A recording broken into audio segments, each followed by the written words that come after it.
Good morning, good afternoon, good evening, or much good depending on your location. Please join in the struggle to liberate our people from the contraption. Like and share videos news updates. House of Reps in serious argument over bill seeking expansion of Islamic law in Nigeria. Oh yes, that's what is happening now. Yes. The bill sponsored by the member representing Misau Dambam Federal Constituency, Bauchi State, Ali Misau, sought to amend sections 24, 262, 277 and 288 of the 1999 Constitution by removing the word personal wherever it is mentioned from the section allowing Islamic law to stand on its own. Now, section 262, paragraph 1 of the Constitution of Nigeria provides that the Sharia Court of Appeals shall, in addition to such other jurisdiction as may be conferred upon it by an act of the National Assembly, exercise such appellate and supervisory jurisdiction in civil proceedings involving questions of Islamic personal law.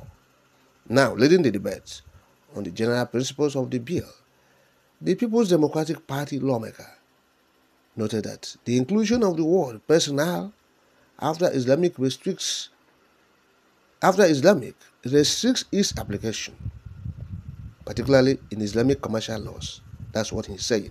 He continued to say that the 1999 Constitution provided for personal Islamic law. He said the Constitution did not envisage the dynamism and development that may come into the country.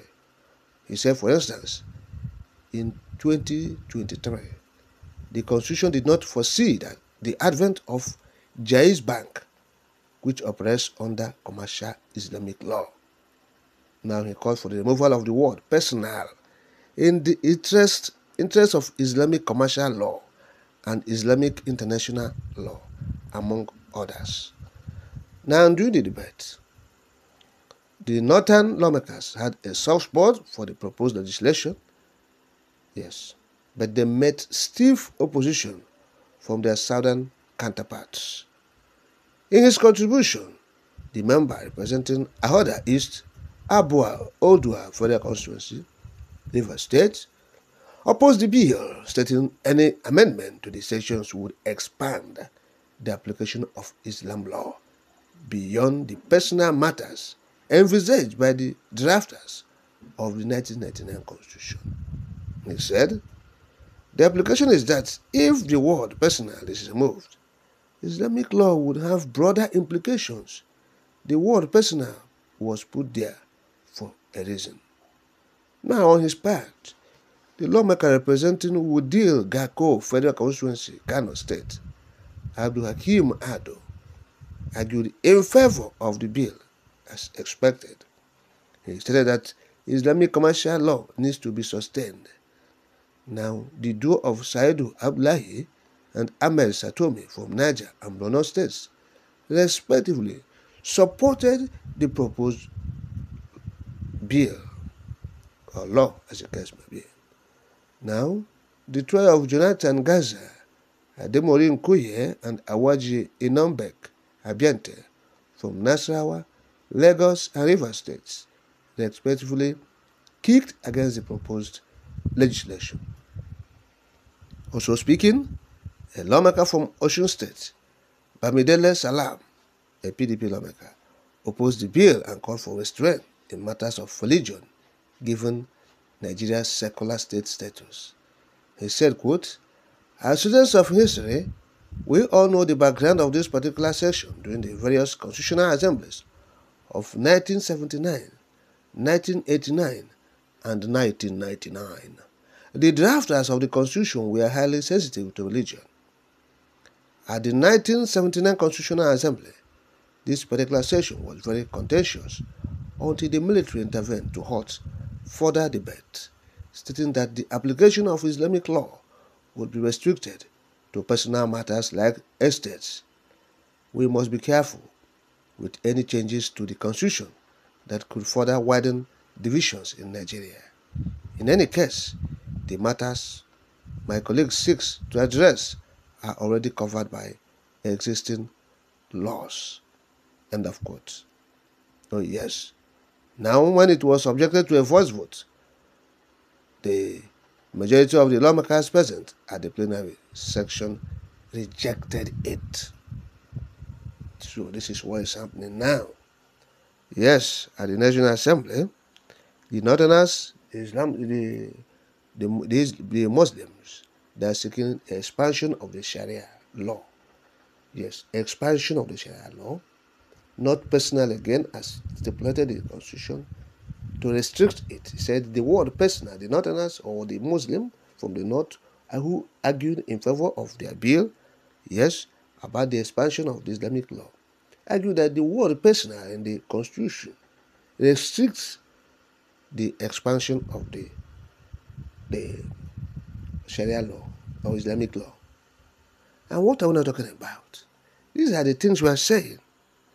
This country is not meant to be. The amalgamation has been declared faulty by people, not just people, but those who have led the country in the past.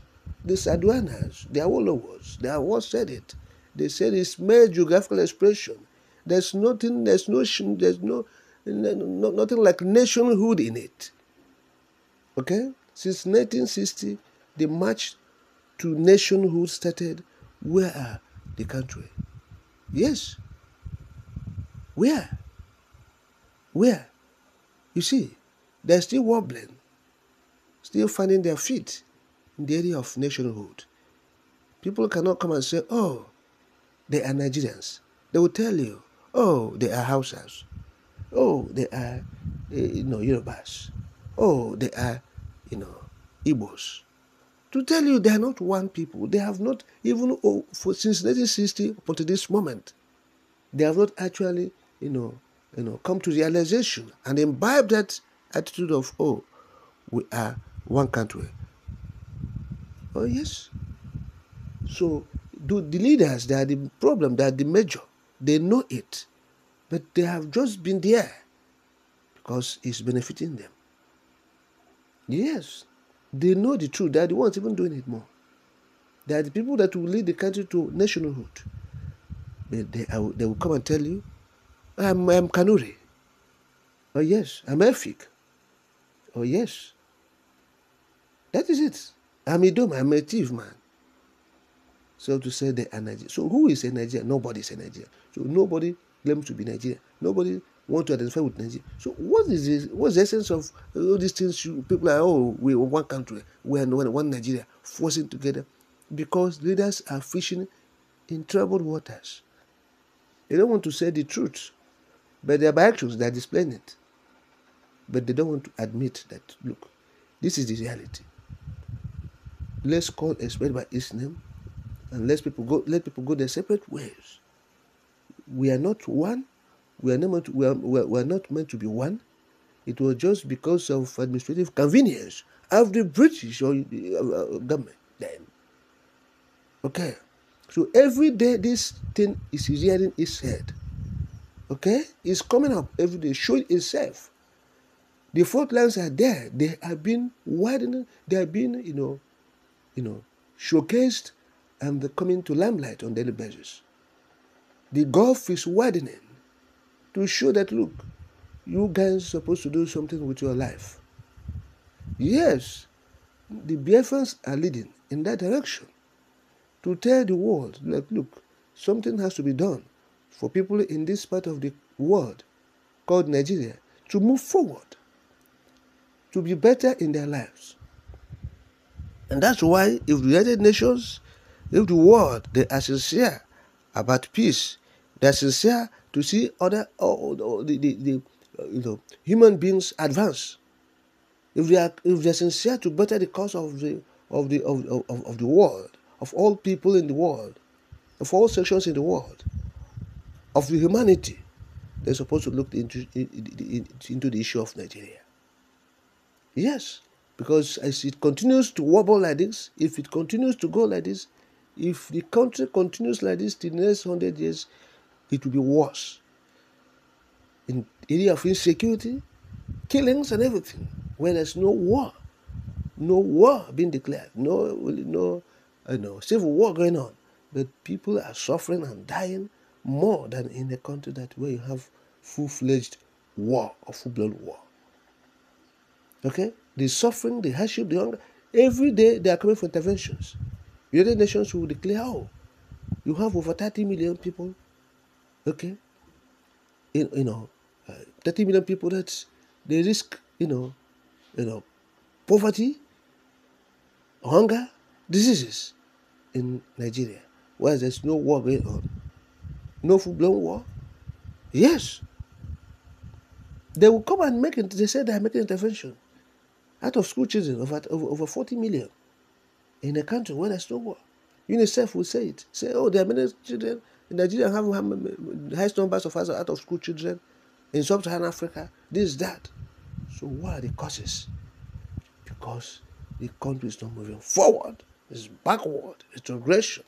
And what's the cause? We have said it. They are not meant to be together. They are just deceiving themselves. The leaders are there looting money and saying it is a must to remain as indivisible entity.